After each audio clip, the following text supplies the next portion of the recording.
दोस्तों, आज से करीब 12 साल पहले प्रियंका चोपड़ा की एक फिल्म 60 करोड़ के बजट में रिलीज हुई, जिसका नाम था लव स्टोरी 2050। हमें पूरा यकीन है कि आप में से अधिकतर लोगों को इस फिल्म के बारे में पता नहीं होगा, क्योंकि फिल्म बहुत ही बुरे तरीके से पिट गई थी। पर हम आज वो गलती बिल्कुल नहीं करेंगे, क्योंकि यहाँ आपको 2.5 घंटे की बोरिंग फिल्म देखने की कोई जरूरत नहीं है। मात्र 10 मिनट के अंदर ही हम आपको आने वाले 30 सालों की एक ऐसी शानदार दुनिया में ले जाएंगे जो आपके होश उड़ा देगी। क्योंकि अभी तो ये चीजें आपकी कल्पना से परे लगेंगी, लेकिन यकीन मानिए, इस तरह की टेक्नोलॉजी वाकई में 2050 तक आकर हमारी पृथ्वी पर पूरी तरह से तहलका मचा देगी। तो तैयार हो जाइए अपने आने वाले भविष्य को देखने के लिए, क्योंकि ये मौका आपको हमारे चैनल के अलावा और कहीं नहीं मिलेगा।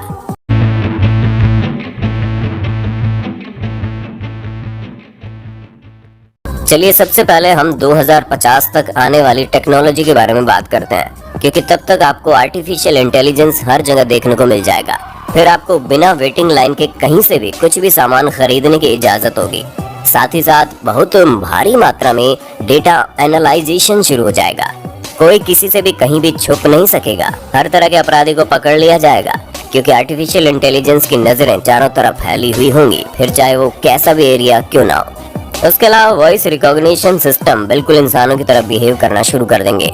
और आप इंसानों की बात कर रहे हैं, आपको अपने पालतू जानवर तक रोबोट के रूप में मिल जाएंगे।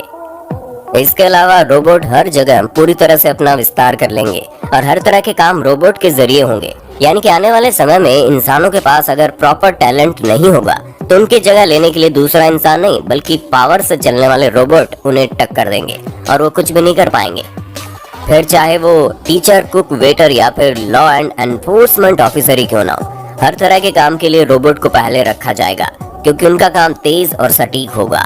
साथ ही साथ यूनिवर्सल ट्रांसलेटर सभी तरह की भाषाओं के बैरियर को तोड़कर किसी भी भाषा को समझकर उन्हें आपकी भाषा में तब्दील करने के लिए पूरी तरह से तैयार होंगे। सैकड़ों सेंसर आपके कपड़ों, घरों और पूरे एनवायरनमेंट में लगा दिए जाएंगे, जिससे हर इंसान की अपनी एक अलग आइडेंटिटी होगी। उसे उसी हिसाब से पहचाना जाएगा और उसका सारा डेटा आर्टिफिशियल इंटेलिजेंस के जरिए हैंडल किया जाएगा। और कंप्यूटर की दुनिया में बहुत बड़ा बदलाव आएगा, क्योंकि 2050 तक शायद हम क्वांटम कंप्यूटर का इस्तेमाल कर रहे होंगे, जो कि क्वांटम फिजिक्स की प्रॉपर्टी पर काम करेंगे, जिस वजह से कंप्यूटर की पावर कई गुना बढ़ जाएगी। उसके अलावा आर्टिफिशियल इंटेलिजेंस और कंप्यूटर इंसानों तक में फिट हो सकते हैं, जिनकी मदद से इंसानों की कई सारी समस्याएं दूर हो जाएंगी।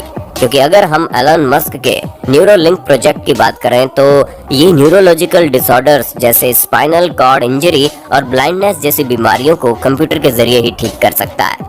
इसके अलावा तब तक हमारा दिमाग इतना ज्यादा शक्तिशाली हो जाएगा कि हम अपने दिमाग से चीजों को कंट्रोल कर सकेंगे। और हाँ, तब अगर आपके हाथ या पैर में कोई प्रॉब्लम हो जाए, तो आपको घबराने की कोई जरूरत नहीं होगी, क्योंकि रोबोटिक प्रोस्थेटिक्स उस समय आपके ओरिजिनल बॉडी पार्ट से भी ज्यादा स्ट्रांग होंगे। और जिस इंसान को एक ही जगह पर बैठकर पूरी दुनिया घूमने का शौक है, उसके लिए तो आने वाली जिंदगी और भी ज्यादा मजेदार हो जाएगी, क्योंकि हर जगह आपको वर्चुअल रियलिटी देखने को मिलेगी, जिसकी मदद से आप कुछ भी कर सकते हैं। यहाँ तक कि अपने घर पर बैठे बैठे शॉपिंग मॉल के हर उस कपड़े को ट्राई कर सकते हैं जिसे आप खरीदना चाहते हैं। और हाँ, अपनी मीटिंग भी आपकी वीडियो कॉल के जरिए नहीं, बल्कि वर्चुअल रियलिटी की मदद से करने का मौका मिल जाएगा, जहाँ आप ना होते हुए भी ऐसी जगह पर पहुँच जाएंगे जिसकी कल्पना कर पाना इस समय आपके लिए नामुमकिन है। लेकिन नामुमकिन तो कभी हम इंसानों के लिए आसमान में उड़ना भी था, पर आज हम एरोप्लेन की मदद से उड़ तो रहे हैं ना। तो ये चीजें भी हो जाएंगी, बस वक्त के पहिए को अपना काम करने दीजिए, क्योंकि जैसे जैसे समय बढ़ता जाएगा, टेक्नोलॉजी और ज्यादा बेहतर तरीके से काम करने लगेंगी। और हम तो आपको ये बताना भूल ही गए कि कम्युनिकेशन जैसी चीज इतनी ज्यादा आसान हो जाएगी कि मोबाइल फोन आपके हाथों में नहीं, बल्कि हाथों के अंदर फिट होंगे। यानी कि टेक्नोलॉजी की मदद से आपकी बॉडी में कुछ ऐसा चिप सिस्टम लगा दिया जाएगा, जिसकी मदद से आप बड़े आराम से बिना एक्स्ट्रा मोबाइल फोन या फिर गैजेट के अपना सारा काम अपने हाथों को स्क्रीन बनाकर कर सकते हैं। The transportation revolution. अगर हम ट्रांसपोर्टेशन की बात करें, तो यहाँ तो इतना बड़ा बदलाव आएगा कि आप सोच भी नहीं सकते, क्योंकि उस समय सड़क पर चलने वाली लगभग हर गाड़ी इलेक्ट्रॉनिक होगी, क्योंकि इलेक्ट्रॉनिक गाड़ियों का चलन बस से शुरू ही हुआ है और ये इतनी तेजी से मार्केट में आग लगाने आएंगी कि बाकी सारी डीजल और पेट्रोल से चलने वाली गाड़ियों को पछाड़ देगी, जहां सभी ऑटोमोबाइल्स ड्राइवरलेस हो जाएंगे, जो कि एक पर्टिकुलर सेंसर बेस्ड होंगे, जिसकी वजह से एक्सीडेंट की संभावना ना के बराबर हो जाएगी। क्योंकि आने वाले समय में जो ऑटोमोबाइल्स बनकर तैयार होंगे उनके सामने किसी भी चीज के आने पर वो अपने आप ही रुक जाएंगे, जिस वजह से एक्सीडेंट जैसी चीज तो आप भूल ही जाइए। इसके अलावा उनकी ड्राइवर टेक्निक भी एक इंसान से काफी ज्यादा बेहतर होगी और सिर्फ जमीन पर ही नहीं बल्कि हवा में चलने वाली गाड़ियां आपको देखने को मिलेंगी, जिसकी वजह से ट्रैफिक की प्रॉब्लम का समाधान बड़े आसानी से हो जाएगा। इसी वजह से कई सारी बड़ी बड़ी कंपनियां सेल्फ ड्राइविंग टेक्नोलॉजी वाली गाड़ियों पर इन्वेस्ट कर रही है, जिसमें गूगल तक शामिल है। ऐसे में आप समझ लीजिए कि आने वाले 30 सालों में अगर आपको कहीं जाना होगा तो आपको बस अपनी गाड़ी में जाकर बैठना है, बाकी का सारा काम अपनी गाड़ी पर छोड़ दीजिए, क्योंकि वो आपको बिना कहीं दिक्कत और परेशानी के आपको आपकी डेस्टिनेशन प्लेस तक पहुंचा देगी, वो भी सारे रूल्स रेगुलेशन को मानते हुए। और हमें पता है कि आप में से ज्यादातर लोग ऐसे भी होंगे जिन्हें अपने ऑर्डर किए हुए सामानों की डिलीवरी बहुत लेट मिलती होगी, तो उसकी चिंता करने की कोई जरूरत नहीं है, क्योंकि डिलीवरी के लिए ड्रोन का इस्तेमाल तब बिल्कुल नॉर्मल हो जाएगा। हालांकि अभी ये बस शुरू किया जा रहा है, लेकिन तब ये बिल्कुल नॉर्मल हो जाएगा और डिलीवरी बॉय जैसी कोई भी चीज बचेगी ही नहीं। उसके अलावा अगर आपको कहीं जाना हो तो आपके लिए कुछ ऐसे इलेक्ट्रॉनिक व्हीकल तैयार हो जाएंगी जो हवा में उड़ाते हुए आपको एक जगह से दूसरी जगह पहुंचा देगी। जी हाँ, आपको अगर कम डिस्टेंस भी ट्रैवल करनी है तो उसके लिए आप हवा में उड़कर फ्लाइंग टैक्सी जैसी चीजों का इस्तेमाल कर सकते हैं। रफ्तार की दुनिया को पसंद करने वाले लोगों के लिए भी एलन मस्क काफी कुछ सोच रहे हैं, क्योंकि वो अंडरग्राउंड टनल बनाकर ट्रैफिक कंट्रोल करने और इंसानों को जल्द से जल्द उनकी डेस्टिनेशन प्लेस तक पहुंचाने की तैयारी में है। और आने वाले समय में चलने वाले हाइपर लूप ट्रेनें 700 मील प्रति घंटे की रफ्तार से चलेंगी, यानी कि आप कश्मीर से लेकर कन्याकुमारी तक मात्र 3 घंटे से भी कम समय में पहुंच जाएंगे। और सिर्फ ऑटोमोबाइल और ट्रेन ही एडवांस नहीं होंगे, बल्कि एयरप्लेन्स भी बिल्कुल एडवांस टेक्नोलॉजी के हो जाएंगे, जहां उस समय आपको सुपरसोनिक एयरक्राफ्ट देखने को मिलेंगे। बाकी सब तो छोड़िए, आपको एलन मस्क रॉकेट में यात्रा करवाने के लिए भी तैयार है। जी हाँ, एलन मस्क एक ऐसी टेक्नोलॉजी पर काम कर रहे हैं जहाँ पर इंसान ऐसे रॉकेट पर यात्रा करेगा जिसकी वजह से वो न्यूयॉर्क से लंदन 29 मिनट यानी कि मात्र आधे घंटे में पहुंच जाएगा, जो कि वाकई में दिमाग हिला देने वाली चीज है। द एनर्जी अप है वाल। चलिए बात करते हैं एनर्जी सिस्टम की, क्योंकि हमारा एनर्जी सिस्टम लगातार ट्रांसफॉर्म हो रहा है और अब हम ज्यादा से ज्यादा ऐसी एनर्जी का इस्तेमाल करने की कोशिश कर रहे हैं जो कभी भी खत्म नहीं होने वाली है, जैसे कि सोलर एनर्जी और विंड एनर्जी। उसके अलावा सोलर और विंड एनर्जी को जनरेट करना भी काफी ज्यादा आसान हो सकता है, इसी वजह से इसे लोगों तक पहुंचाना भी उतना ही सस्ता हो सकता है।